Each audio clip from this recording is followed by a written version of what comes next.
نحمده ونصلي على رسوله الكريم أما بعد فأعوذ بالله من الشيطان الرجيم بسم الله الرحمن الرحيم আজকের মাহফিলের সম্মানিত সভাপতি, মাহফিলের প্রধান অতিথি, বিশেষ অতিথি, মঞ্চে উপবিষ্ট ওলামা ইকরাম, মুআজ্জাজ মুহতারাম, আমার সামনে উপস্থিত মুরব্বিয়ান আযম, ওলামা ইকরাম এবং বিভিন্ন পেশার শ্রোতাবিন্দু, সকলকে জানাই হৃদয়ের গভীর থেকে আন্তরিক মোবারকবাদ। আসসালামু আলাইকুম ওয়া রাহমাতুল্লাহি ওয়া বারাকাতুহু।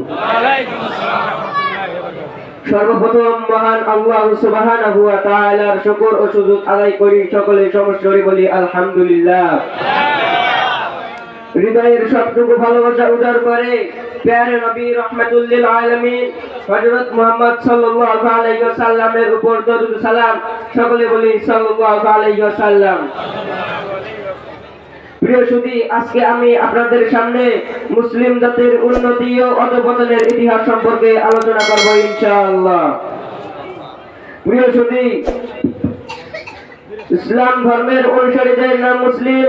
মুসলিম জাতির পিতা হযরত ইব্রাহিম আলাইহিস সালাতু ওয়াস সালাম, তিনি আমাদের নাম মুসলিম রেখেছেন। পবিত্র কোরআনে সূরা হজের নম্বর আয়াতে আল্লাহ তাআলা ইরশাদ করেন, মিল্লাত আবিকুম ইব্রাহিম হুয়া সাম্মাকুমুল মুসলিমিন।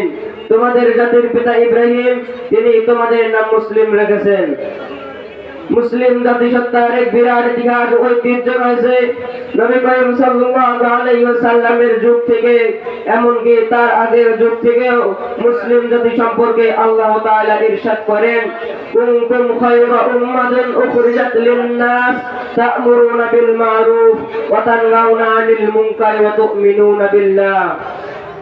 তোমরা উত্তম জাতি, মানব জাতির কল্যাণের জন্য তোমাদের সৃষ্টি করা হয়েছে। তোমরা সৎ ও ন্যায় কাজের আদেশ করবে এবং অন্যায় ও মন্দ কাজ থেকে বিরত থাকবে আর আল্লাহর প্রতি বিশ্বাস স্থাপন করবে।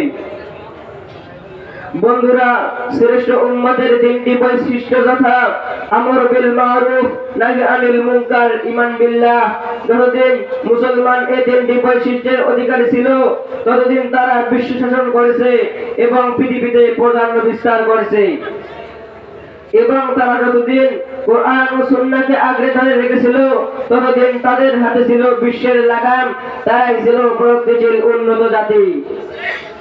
প্রিয় সুধী, মদিনায় নবী করিম সাল্লাল্লাহু আলাইহি ওয়াসাল্লাম নেতৃত্বাধীন খিলাফা, তৎপরবর্তী খিলাফায়ে রাশিদা, এরপরে আব্বাসি উমাইয়া শাসন থেকে আরম্ভ করে তুগি খিলাফা 1924 পর্যন্ত মুসলিম বিশ্বের কোথাও শরিয়াবিহীন আইন কানুন, শরিয়াবিহীন বিচারালয়, লেনদেনের নিয়ম পদ্ধতি উপস্থাপন ছিল না।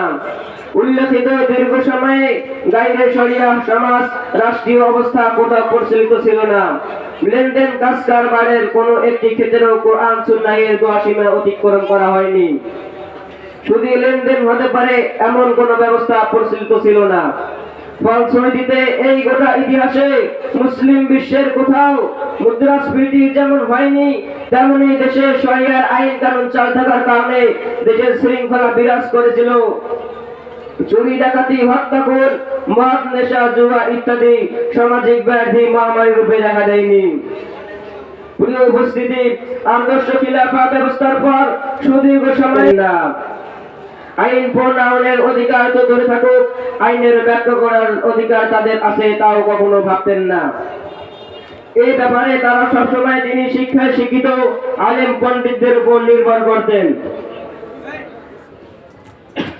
অন্যদিকে মুসলিম উম্মাহ তাদের দৈনন্দিন কাজকর্ম, ব্যবসা বাণিজ্য, লেনদেন, ঝগড়া ফাসাদে, প্রয়োজনে কাজীর দরবারে কিংবা দ্বীনি মাসআলা ফতোয়ার ক্ষেত্রে আলেমদের শরণাপন্ন হতেন। তৎপরবর্তীকালে মুসলিম সমাজে ক্রমান্বয়ে অধঃপতন নেমে আসে। শিক্ষা, জ্ঞান, গবেষণা, বিশেষজ্ঞ বিজ্ঞানের রাজ্য তাদের গতি স্রোত থেকে স্রোত হতে থাকে। অল্প বছরে মধ্যযুগীয় বর্বর অবস্থায় ঘোর অন্ধকার কাটিয়ে উঠতে সমর্থ হয় ইউরোপ। তাদের গির্জা ও রাজাদের সম্মানিত শোষণ শাসনের জনগণ থেকে সমাজের বুদ্ধিজীবীগণ বের হয়ে আসতে সমর্থ হয়। তারা অস্ত্র শস্ত্র তৈরি ও চলনার ক্ষেত্রে দ্রুত উন্নতি করতে থাকে। দ্রুত শিল্পায়ন, কাঁচামাল ও শ্রম সংগ্রহ তাদেরকে ঔপনিবেশ গড়ায় উৎসাহিত করে। যে সকল এলাকায় তারা ঔপনিবেশ গড়তে সক্ষম হলো, সেসব এলাকার সম্পদ তারা একের পর এক লুট করতে থাকলো। সেখানকার সরকারি ব্যবস্থাকে তারা তাদের নিজেদের স্বার্থে ঢেলে সাজাতে শুরু করলো। মুহতারাম হাজিরিন, ইন্দোনেশিয়া থেকে ইন্দোনেশিয়া পর্যন্ত সর্বত্রই তারা এই কাজ করলো। তাদের কর্তব্য গ্রহণ অনুষ্ঠানের বিরুদ্ধে মুসলিম সমাজের আলেমগণ সংঘবদ্ধ বাধা দেওয়ার প্রচেষ্টা শুরু করলো। তাই তারা বেছে বেছে আলেমদের হত্যা, নির্যাতন, দ্বীপান্তরকরণের মাধ্যমে নিচ্ছিন্ন করলো।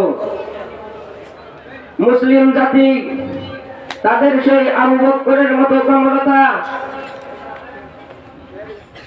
উমরের মতো কঠোরতা, উসমানের মতো দানশীলতা এবং আলীর মতো জ্ঞান, সুন্নাতের নবীর থেকে বিচ্যুতি।